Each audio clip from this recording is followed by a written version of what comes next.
This isn't your typical scary story. You won't find a secluded cabin or a deserted asylum here.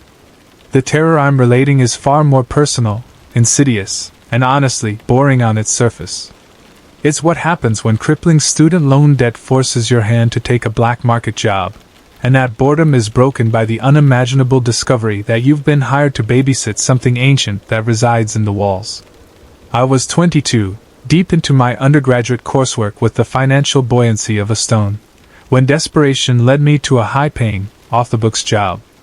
An acquaintance of mine, a sketchy pre-med student named Marco who had since dropped out, messaged me with a contact.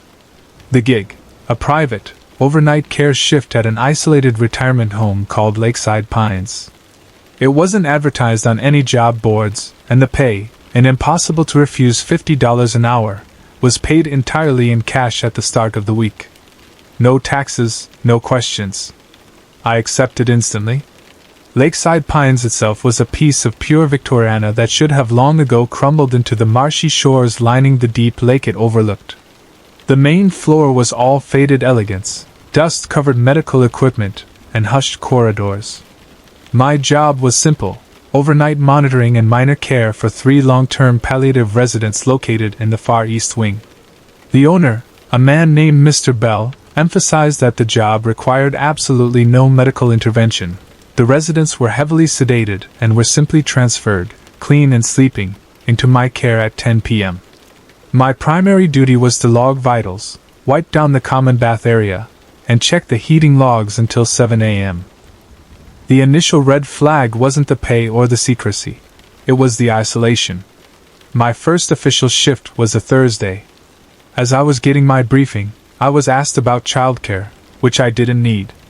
When I mentioned I planned only to bring my 15-year-old cousin, Ethan, for weekend shifts to share the driving costs, the 2 elderly women monitoring the facility suddenly looked at each other with unnerving caution.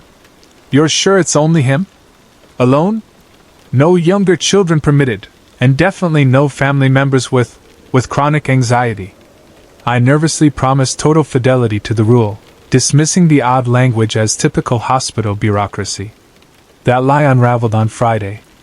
My single mother had to work a double, and I couldn't afford a real babysitter for Marcus, my 8-year-old little brother, whose hypercuriosity I didn't trust to thrive unsupervised at home. So I took him with us. Ethan, happy to simply sit in the lounge and game, was my only buffer.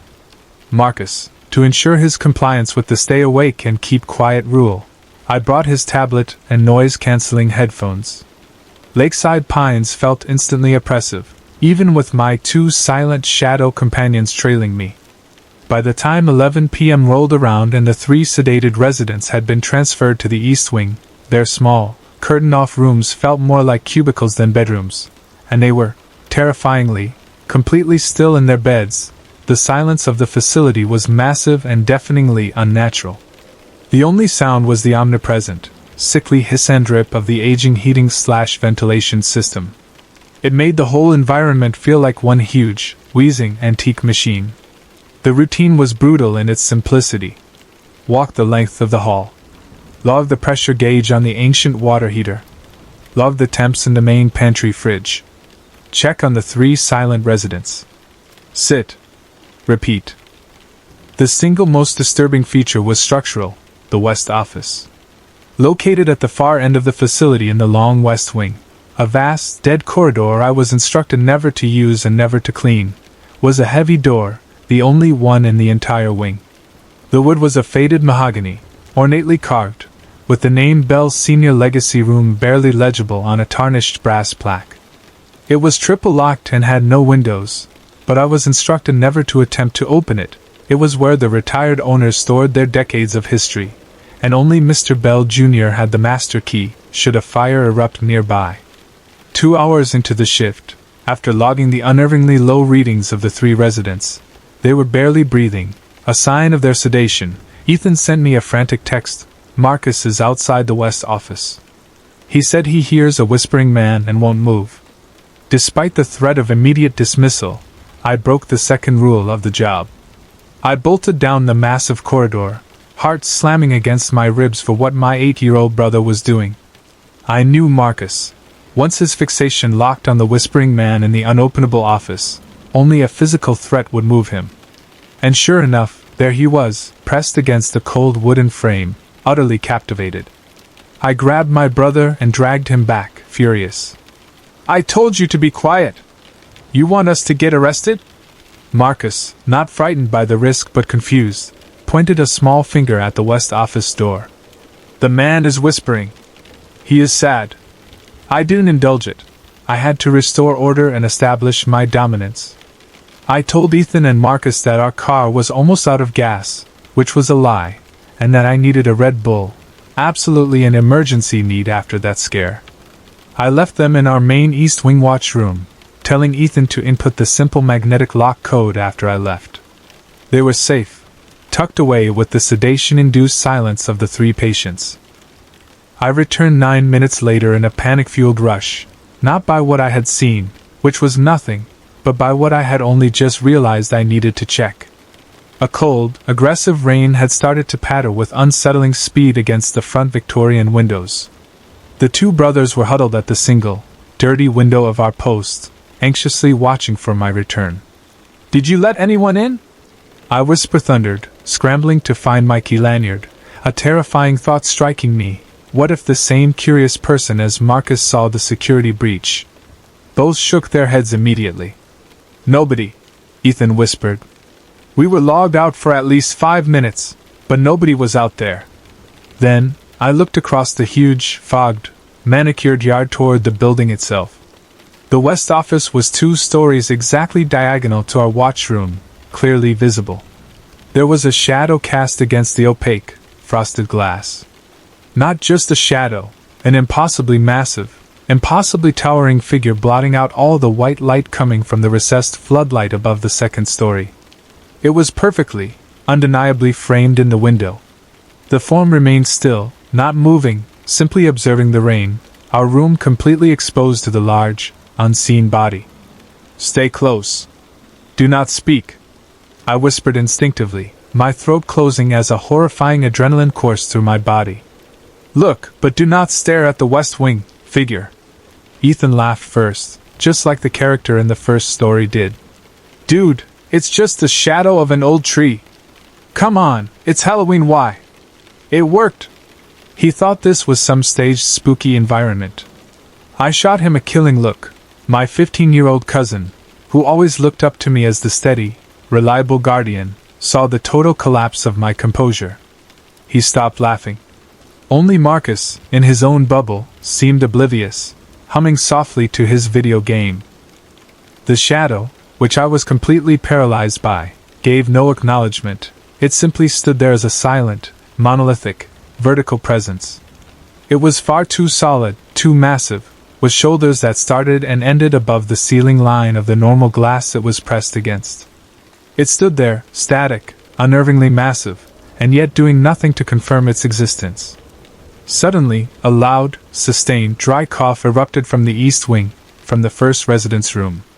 Not a normal, moist, heavy cough, but a forced, painful screech, one that, unnervingly, was instantly followed by the unnervingly soft sound of a door latch clicking. The patient's door was opening. The distraction worked. I lost focal attention on the shadow for a moment. But when I finally tore my eyes away from my now standing patient door back to the window, the shadow was gone. "The old guy is awake," Ethan hissed. "Check on him." But the shadow, his brief appearance, froze me one more time. The final question echoed in the ensuing vacuum of an answer to either entity. Was it just my desperate need to rationalize all the terror that forced my voice to speak lies? I immediately dismissed the figure as a hallucination induced by exhaustion, a natural, albeit massive, shadow, and then I opened the door to the waking patient.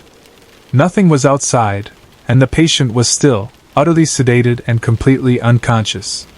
The terror was now rooted in fact. The sound inside the facility was not from natural causes. I didn't leave. The money was too good.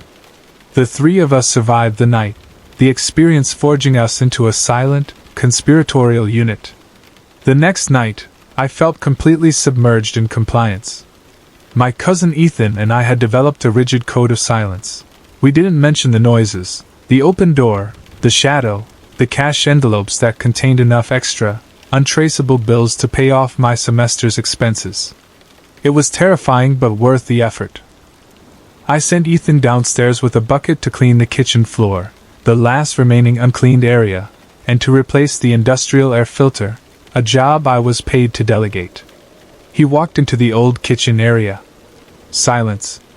A minute later, a low, guttural, throaty, unsettling male laugh echoed throughout the first-world corridors, a noise that resonated with an immediate, deep knowledge of their shared secret, whatever it was. It stopped abruptly. "Ethan? Did you fall?" I called down the old house heating conduit. "I'm fine, I just laughed at something on my phone," he yelled up, his voice forced, oddly amplified, and clearly coming from the bottom of the long corridor. I tried to let it go. However, 5 seconds later, a different voice, a low, rhythmic, gentle, and infinitely older voice, came from the third patient's room door, where he lay motionless. "He's fine, son. Leave him to his work." That voice was not my cousin's. It was the patient's. Still sleeping. 2 hours later, after cleaning the kitchen, Ethan and I were sitting in my watch post, trading silence for terror. I felt my phone vibrate from an unknown number. It was a picture, a candid shot taken hours ago that night. It wasn't of my car, it was a close-up picture of Marcus, my 8-year-old brother, sitting silently in the dark watch room, head down, clearly reading one of my clinical log sheets. The angle was from the window, but the photographer would have had to be pressed against the glass outside. Not an intruder, a stalker. I threw the phone at the opposing wall. Ethan stared at the device lying in the ruined carpet, then stared at me. He understood. There was no patient. There was no job safety. We had been being surveilled, not observed. The money was gone. I was the asset. Everything about the environment, the hypersedated immobile patients, the eerie silence, the locked-off West office, was meant to maintain a sense of normalcy designed to cover for the very real, very hostile operation taking place in this isolation. I was the fool who logged every day, and the silent photo was proof that they knew my weak link was my family and my inability to remain ignorant. The second night climaxed around 4:30 a.m., just as the local news was running its most boring morning segment. Ethan had finally slipped back onto the guest bed, falling instantly into exhausted sleep. I sat in pure, agonizing silence, my body cold. Then, the sound of 3 knocks shook the air right behind my main post wall, the wall that separated me from the residence area. Knock. Knock. Knock. I didn't jump. I merely looked at Ethan, my eyes wide. He now sat up instantly, a single, choked squeak of pure terror escaping his throat before I silenced him. "Quiet. Just lie down and close your eyes." I didn't want the entity to see our panic. "Lucas," a soft, almost plaintive woman's voice whispered from the door lock. "It's Esther. I'm cold. Please help me get to the restroom. It's safe." Esther was the second, heaviest sedated patient in the back room. Impossible to speak like this, impossible to move. Too intimate a request, completely the wrong voice. But then, before I could process the mimicry, the voice changed. "Lucas, it is me. It's Caleb. Tell him to let me in." An immediate, aggressive, screaming child's voice, not Marcus, but louder, sharper, as though my small little brother himself was trying to plead through some physical pain on the other side. My face was cold, bloodlessly white with terror. Which was the lie? Which was the trap? Asterisk. Seconds later, my actual, deeply comatose little brother, Marcus, made a noise behind me, a tiny, terrified, "I want to go home." A noise completely masked by the large plastic divider between my bed and my post. Then, there was only the aggressive silence and the slow, rhythmic click-click-click of a doorknob being turned outside the door. A knob my colleague himself had told me was removed and rendered useless. They were playing in our minds. I was completely defeated. I stood in the middle of the room, my body shaking violently. "No more," I whispered into the paralyzing, suffocating silence. It was then I realized the utter stillness of the entire facility. The vent systems, the drips, the hums, they all stopped. It was waiting. Then, my 8-year-old brother, Mark, rose from the floor near the wall. He did not look at me. He looked down the dark, long west corridor. He pointed his small arm forward and merely whispered, "The shadow is there. It has horns. I see it." I followed his terrified stare down to the triple-locked west office door. And there it was. Low, bent, moving with a jerky, slow-motion crawl. A massive creature in deep shadow, unnervingly compact but powerfully large, moving along all fours. Its deep head was covered by an impossibly large set of thick, multi-tined, grapnel-like horns that made its shadow too vertical for its profile, like a huge, antlered deer crawling along the thin carpet of the office wing. It scraped to a stop on the dark, patterned carpet near the forbidden office. It turned its large, massive head toward us in the east wing, holding a low, crouched posture so unnatural I felt instantly nauseous. And as it stared at our terrified cluster, my cousin Ethan made one last sound, a small, muffled sob and a frantic scurry under his blankets. "Did he cry?" I heard a low, throaty, wet chuckle hiss from where the thing was crouching. "Did the little one cry for his mother?" I grabbed my brothers.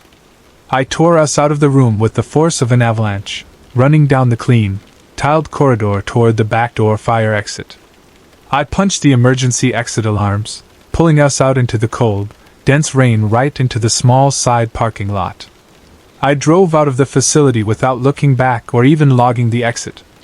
I didn't return for my cash, my credentials, or to call the owner. I did not care. That situation did not have a good ending. Days later, driven by a deep, cold, empty compulsion, I drove back and demanded access to the records and the West office from Mr. Bell. He looked at me with clinical suspicion, refusing all access. "You were a temporary care worker, Lucas. You caused an unauthorized exit and tripped fire alarms. You are not owed a single explanation." He left me in the hallway, now bright and warm with morning light, where I saw, tucked under the corner mat, a single, creased Polaroid photo.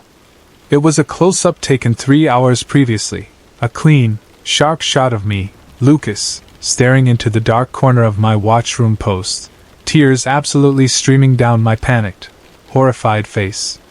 It had been taken and deliberately placed there hours later only to confirm a single thing. They know how I feel, and they love my fear. The final horror remains forever in the walls of the place. I never spoke to Ethan or Marcus about it. I couldn't. I lost the capacity to talk about fear, for fear that they would hear it. The money was a complete lie, a complete distraction. The owners, the patients, everyone was a lie designed to cloak the slow, agonizing, psychological hunting of a demonic entity that fed on the absolute, pure terror of its human guests.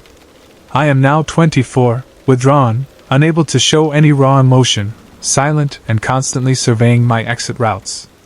That night stole my youth, replacing it with a terror I can never express again.